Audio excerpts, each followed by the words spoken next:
Haunting at line part 13 chapter 9 the shadow. আমি মানুষ হত্যা করেছি, ঠান্ডা মাথায় খুন করেছি অনেক পুরুষকে যারা শয়তানের মুখোশ পরেছিল, এবং আমি এসব বিভিন্ন কারণে করেছি।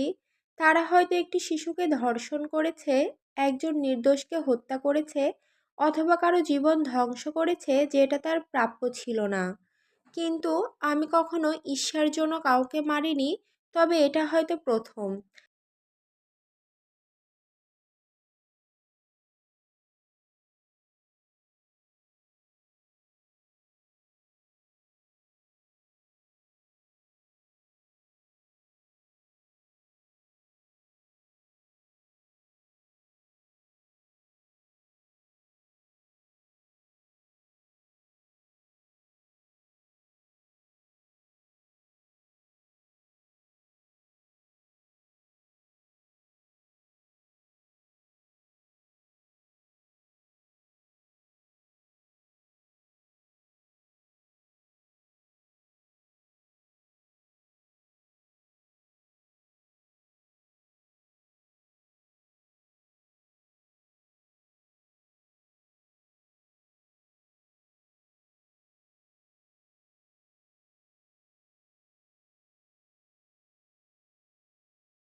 এই অ্যাশলের তো মরে যাওয়া উচিত।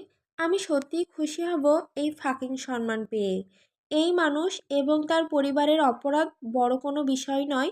তাদের পরিবার ছোটোখাটো অপরাধে লিপ্ত এবং নিজেদের তারা সিয়াটলের মাফিয়া মনে করে, কিন্তু তারা সেই শহরের চলমান ডাইনোসরের তুলনায় পিঁপড়ে মাত্র। আমি তাদের এড়িয়ে চলেছি কারণ বড় বড় মাছ ধরার জন্য আমার সময় দরকার, যারা শুধু গুঁড়ো নিয়ে ব্যবসা করে। কিন্তু আমি তাদের চেয়ে বড় ক্রিমিনালদের ধরতে চাই। যতদিন তারা বড় ব্যবসায় লিপ্ত হয়নি, তারা আমার রাডারে না। তবে এখন পর্যন্ত হ্যাঁ, অ্যাডির তার স্টকারের ব্যাপারে পুলিশকে বলা থামানো যাবে না। তার পুলিশ রিপোর্টের সব প্রমাণ আমি ধ্বংস করেছি, সেটা গণ্য নয়। আর যদি তেলাভেরারা সেটা জেনে যায়, তারা অ্যাডিকে মারবে এমন কিছুর জন্য যা তার নিয়ন্ত্রণের বাইরে। পারিবারিক শত্রু থাকলেও এর কোনো সম্ভাবনাই থাকবে না যখন তারা জানতে পারবে তেলাভেরা সাম্রাজ্যের উত্তরাধিকারী খুন হয়েছে। সুতরাং আজ রাতে আমি টিয়াসল থেকে এই ছোট ছোট জমা হওয়া মশাগুলোকে দূর করব, যেন আমি বড় বিষয়গুলোকে মনোযোগ দিতে পারি। বড় ব্যাপারগুলো হলো অ্যাডেলাইনকে নিজের করা এবং পেডোফাইল রিংগুলো ধ্বংস করা। আমি ঘাড় বাঁকিয়ে সামনে দরজার দিকে ঝাঁপিয়ে গেলাম। আমার মুষ্টি কাঠের ওপর যতটা পারি ততটা শক্ত করে মারলাম। আমার রাগ এতই যে কাঠ ভেঙে গেল কিনা তা দেখার বিষয় না। ঠিক সেই রাতের মতো যখন ছোট ডিক অ্যাসলের এখানে ছিল, এক মোজা পরে নগ্ন হয়ে দৌড়ে বাড়ি থেকে বেরিয়ে গিয়ে অ্যাডির নামে গালমন্দ করছিল। এখানে গ্রেসনের কথা বলা হয়েছে। আমি খুশি হয়েছিলাম কারণ অ্যাডি নিজেই তাকে বের করে দিয়েছিল। ওই রাতে তাকে না মারার একমাত্র কারণ এটাই। তবে এর মানে এই নয় যে তার গালির জন্য আমি তার জিহ্বা কেটে ফেলিনি। সে এখনও জানে না, কারণ আমি তাকে শহর থেকে তাড়িয়ে দিয়েছি এবং অ্যাডির সাথে যোগাযোগ করতে নিষেধ করেছি। আমি বারান্দার অন্ধকারে ফিরে লুকালাম। আর কি টাইপ আমি জানি সে বেরিয়ে আসবে একজন জীবন বাঁচানোর মতো নায়ক হিসেবে। সে একজন বৃদ্ধ বুড়ি নয়, বরং একটা বিরাট খারাপ নেকড়ে হয়ে খেয়ে ফেলবে। আসলে সে শুধু একটি পাগল শিয়াল যে ছদ্মবেশে মোষের মতো আচরণ করছে। তার কামড় কষ্ট দেয়, কিন্তু প্রকৃত শিকারীর কামড়ের তুলনায় সেটা কিছুই নয়। ঠিক সময় মতো আর কি হাতে বন্দুক নিয়ে দরজা খুলে ফেলে। বাইরে আয় ফাকার, আমি জানি তুই বাইরে আছিস। চ্যাপ্টার 8 কথা মনে আছে তো? এটা ওই সময়টাই যখন আর্ক পার্সন্স ম্যানরে বন্দুক নিয়ে ঘুরছিল, আর ওই জোরে আওয়াজটা ছিল জেরের ঘুষি মারার শব্দ। এসো আর কি। সে দরজার সামনে সাই থাকা বিপদের ইঙ্গিত পেয়ে থেমে গেল। কিছুক্ষণ পরে সে সাহস পেয়ে দরজা থেকে ঝাঁপিয়ে পড়ে বারান্দার সিঁড়ি দিয়ে নেমে গেল। আমার মুখে ডাঁটওয়ালা একটা লাল গোলাপ দেখে তার মাথা ঘুরে গিয়ে চোখ বড় বড় হয়ে গেল। আমি দাঁত বের করলাম, এমন এক বন্য হাসি হাসলাম যা শয়তানকেও কাঁপিয়ে দেবে। সে প্রতিক্রিয়া দেখানোর আগেই আমি ছুটে গিয়ে তার হাত ধরে পিছনে ঘুরিয়ে দিলাম। আমার হাত তার মুখে ঢেকে ওকে চেপে ধরে আছে। আমি তার পিঠ আমার সামনে টেনে আনলাম। আমার ছুরি ঘুরিয়ে তার পেটে দুইবার ছুরি চালালাম। দুটো সঠিক জায়গায় মারলাম, যেটা জীবন রক্ষাকারী অঙ্গগুলো ক্ষতিগ্রস্ত করবে না। সে আমার হাতের নিচে গর্জন করে উঠল। শক ওকে বেশিরভাগ সময় নীরব করে দিয়েছে। পরিস্থিতি তার কাছে ধরে ফেলার আগেই আর সে চিৎকার শুরু করার আগেই আমি তাকে আমার থেকে ঠেলে দিয়ে মাথার পেছনে একটা তীক্ষ্ণ পাঞ্চ মেরে দিলাম। 10 সেকেন্ডের মধ্যেই কাজ শেষ। তার মুখ থেকে কোনো শব্দ বের হয়নি। আমার হাত তাড়াতাড়ি বেরিয়ে আসলো। আমি তাকে স্যুট জ্যাকেটের পেছন থেকে ধরে ফেললাম, যেন সে ঠান্ডা কাদামাটি জমিতে মুখ চাপা না খায়। অচেতন আর প্রচুর রক্তক্ষরণ করছে। তার রক্তক্ষরণ বেশি হওয়ার আগেই ক্ষতস্থল বন্ধ করতে হবে। কিন্তু আগে আমি মুখ থেকে গোলাপটা সরিয়ে দিয়ে তার ক্ষত থেকে ঝরতে থাকা রক্তে পাপড়িগুলো চুবিয়ে দিলাম। কারণ আমার ছোট মাও যেন না ভাবে যে আরেকজন পুরুষকে স্পর্শ করার জন্য কোনো ফলাফল নেই। সে শীঘ্রই বুঝে যাবে আমি ফাঁকা হুমকি দিই না। আমি এক মুহূর্তের জন্য তার দেহ বারান্দার সাথে ঠেকিয়ে রাখলাম। তারপর উঠে তার দেহ নিয়ে তার দোরগড়ায় গোলাপটা ছুঁড়ে ফেলে দিলাম। আমি এত রেগে গেছি যে আর কিছু করার নেই। তারপর আমি তার দেহ ধরে বনের পথ ধরে আমার মাস্তাংয়ের কাছে নিয়ে গেলাম। পুলিশ যখন আসতে আসতে অনেক দেরি হয়ে যাবে, রক্তের চিহ্ন তাদের টায়ারের চিহ্ন পর্যন্ত নিয়ে যাবে, তারা ট্রেডের ছাপ দেখে গাড়ির মডেল ও ব্র্যান্ড আন্দাজ করতে পারে। কিন্তু তারপর থেকে সব প্রমাণ ফিকে হয়ে যাবে, সব শীঘ্রই ধ্বংস হয়ে যাবে। পুলিশ জানতেই পারবে না কোথায় খোঁজ নিতে হবে। আর আর্কির পরিবার ধরে নেবে তাদের শত্রুরা তাকে ধরে ফেলেছে। আর তারা ভুল বলবে না। আমি তাদের সামনে দাঁড়িয়ে তাদের গলায় ছুরি ধরিয়ে দেওয়ার আগে তারা অনুমান করতে পারবে না যে কে ধরেছে। আমাকে ছেড়ে দাও, ইউ ফাকিং প্রিক। তুমি ভাবছো আমি এমন কেউ যার সাথে তুমি ঠাট্টা মশকরা করবে? তোমার আমার এবং আমার পরিবার সম্পর্কে কোনো ধারণা নেই। কথাটা বললে তার মুখ 2 সেকেন্ডের মধ্যে বন্ধ হয়ে যাবে, এটা আমি জানি। আমি তাকে এটা বুঝিয়ে দিলাম। সে হায়নার মতো হেসে উঠল। আমার মাসাং সোজা রেখেই আমি ঘুরে সেই ফাকারের মুখে ঘুষি মেরে দিলাম। রঙিন কথাগুলো বের হয়, কিন্তু রক্তের মতোই ফ্যাকাশে। সুন্দর ছেলেটা এখন আর সুন্দর নেই। আমি যখন আমার জায়গায় ফিরব, তখন সে অনেক খারাপ কিছু অনুভব করবে। সে আমার গার্লের মুখে তার হাতে হাত দিয়েছে, আর এই মুহূর্তে মূর্খ ভুলের জন্য বিরাট ফলাফল আছে। ঘুষি চালানোর 5 মিনিটের মধ্যেই সে জেগে উঠল। তার শার্টের 2 ফিতা আর পেটের 2টি ছুরিকাটা ক্ষতকে শক্তভাবে বেঁধে রাখা হয়েছে। তার হাত ও পা বেঁধে রাখা, তার মুক্তি পাওয়ার কোনো উপায় নেই। আমার অভিজ্ঞতা অনেক। সে জেগে ওঠার পর থেকে কথা বলতে থাকলো, যেটা আমার মনোবল ভেঙে দিচ্ছে।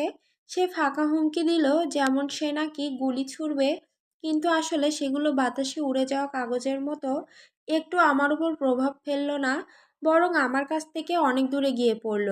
অ্যাডির কথা শুনলেই আমি হত্যায় উন্মাদনায় ঢুকে পড়ি। কাম অন ম্যান, তুমি কি এক টুকরো অ্যাশ নিয়ে এত উত্তেজিত হয়েছ? তার গলা পর্নের জন্য উপযুক্ত হয়তো, আর তার পুশি ফাঁকের জন্য ভীষণ টাইট। কিন্তু শিট, এমনটা তুমি অন্য বীজদের মধ্যেও পাবে। আমি তাদের অনেককে ফাঁক করেছি। তার মৃত্যু ধীরে ধীরে হতে যাচ্ছিল, তবে এখন থেকে সবচেয়ে ধীর মৃত্যু হতে চলেছে। সে আমার গার্লের বিষয়ে এত নোংরা কথা বলেছে, তাই যথেষ্ট খারাপ ছিল। কিন্তু তারপর সে আরও বড় কথা বলল যে অ্যাডি কিছু বিশেষ নয়, সে তার জাতির মধ্যে প্রথম, এবং তার মতো আর কেউ থাকবে না। আমি আমার গুদামঘরের সামনের গাড়ি পার্ক করালাম। এটা ছোট একটি ভবন, একটি বাজে কোম্পানির ক্যামেরা তৈরির কাজে ব্যবহৃত হতো, যা 5 বছরের মধ্যে বন্ধ হয়ে গেছে। ভবনটি ফ্লোর ক্লোজার হয়ে গিয়েছিল। আমি সস্তায় কিনে নিয়েছি, তারপর লক্ষ লক্ষ ডলার খরচ করে এটাকে এক অগ্রাহ্য দুর্গে রূপান্তর করেছি।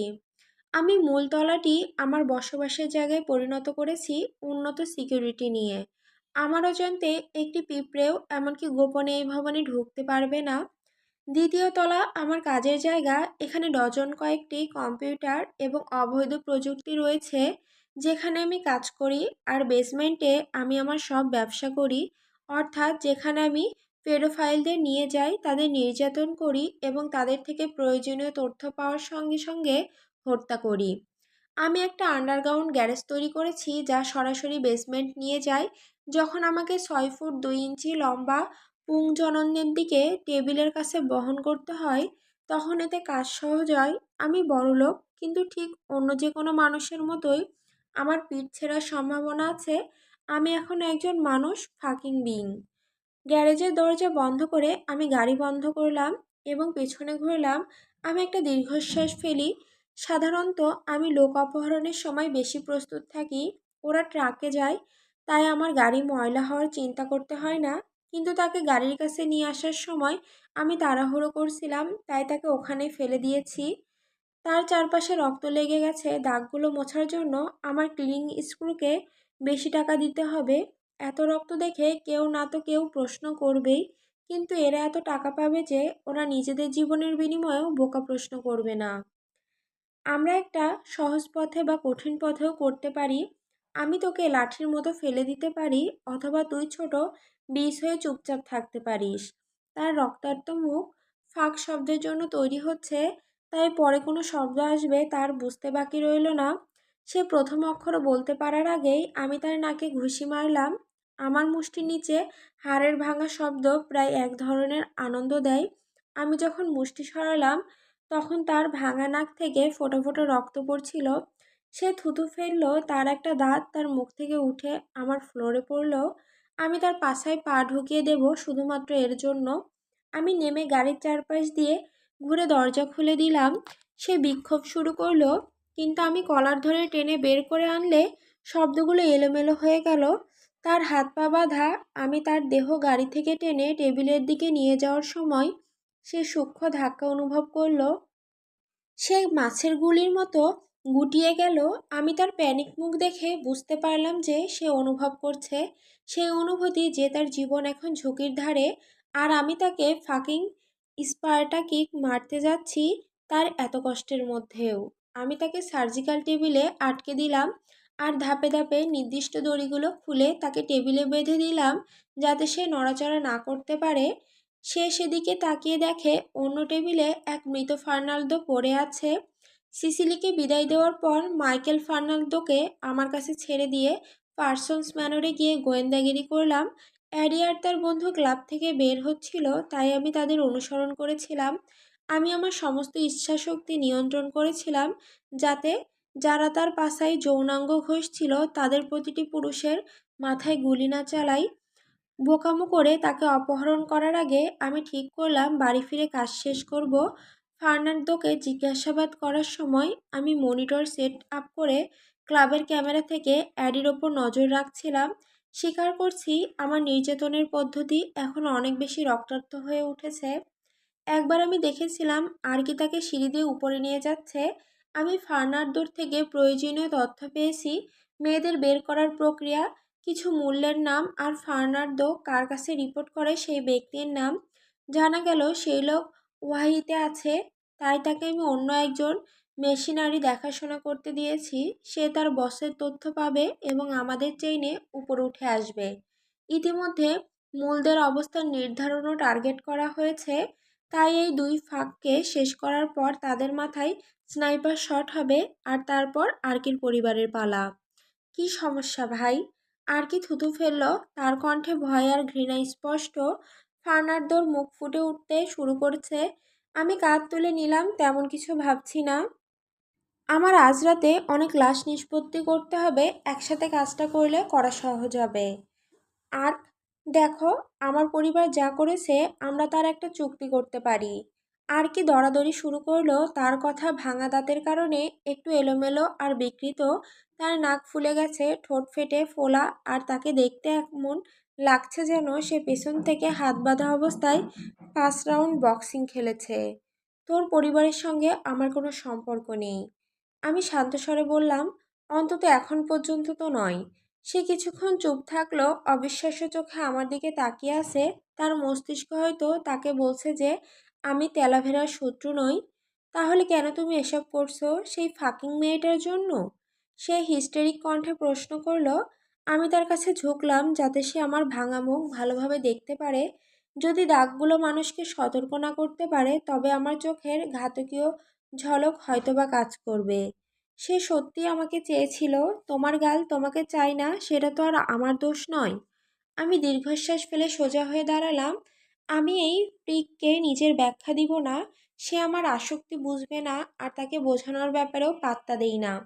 সে তো আর জানে না যে আমি যখন সঠিকভাবে নিজের পরিচয় অ্যাডেলাইন রেইলিকে দেব তখন সে আর কারো কথা ভাবতেও পারবে না।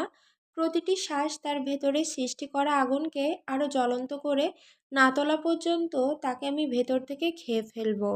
অক্সিজেন যেমনভাবে আগুনকে খায়, আমি তার মিষ্টি ছোট শরীরের প্রতিটি ইঞ্চি গিলে ফেলবো। তখন সে শুধু ভাববে কিভাবে আমাকে তার ভেতরে আরো গভীরে রাখতে পারবে। শুরুতে সে আমাকে ভয় পাবে, কিন্তু সেই ভয় তাকে আরো জ্বালাবে। আর সে যখন আগুনের কাছে খুব কাছে যাবে তখন তার যন্ত্রণায় আমি খুব খুশি হব। আমার পাশে একটা ট্রে রয়েছে যেখানে কিছু জিনিসপত্র গুছিয়ে রাখা। না তাকিয়েই আমি প্রথম হাত লাগানোর যন্ত্রটি ধরলাম। একটা এবড়ো থেবড়ো স্ক্রুড্রাইভার। নির্যাতনের জন্য বিশেষভাবে তৈরি। মিলিটারিরা এরকম জিনিস ব্যবহার করে যেটা সাধারণ মানুষরা জানে না। সরকার তো নিজে কখনোই স্বীকার করবে না যে কিছু দেশ যুদ্ধাপরাধীদের প্রায়ই নির্যাতন করে এবং সেখানে অনেকটাই বদ্ধমূল পদ্ধতি ব্যবহার হয়। সাধারণ মানুষ অজ্ঞ নয়, কিন্তু তারা নিশ্চিতভাবে আমাদের সরকারের দুর্নীতির সীমা জানে না। স্ক্রুড্রাইভারটা দেখে তার চোখ হাস্যকরভাবে বড় হয়ে গেল। আমি হাসলাম। আমি এটা এখনো ব্যবহার করার সুযোগ পাইনি। স্ক্রুড্রাইভারটি ঘুরিয়ে সামনে ধারালো দিকগুলো দেখিয়ে বললাম, একবার এটা ঢুকলেই বের করা আরও বেশি ব্যথার হবে। আমি সত্যি আর অপেক্ষা করতে পারছি না। ভাই, এ ব্যাপারে কথা বলি। ওই মেয়েটার জন্য আমার মরা উচিত না। তুমি কি জানো আমার পরিবার তোমার কি অবস্থা করবে? অথবা তার? তুই কি সত্যি ভাবছিলি যে আমি তোকে শুধু মেরে ফেলবো? আমি একটা ভ্রু উঁচু করে তার হুমকিকে অবমূল্যায়ন করে বললাম। তার মুখ লাল হয়ে গেল, ঠিক সেই আপেলের মতো যেমনটা আমার মা ছোটবেলায় বাগান থেকে এনে আমাকে দিতেন। সবসময় আমি এটা পছন্দ করতাম। রাগে তার মুখ থেকে হুমকির ঝর্ণা বের হচ্ছে, তার পরিবারের অকাল মৃত্যু থেকে সৃষ্টি হওয়া ক্রোধে চালিত।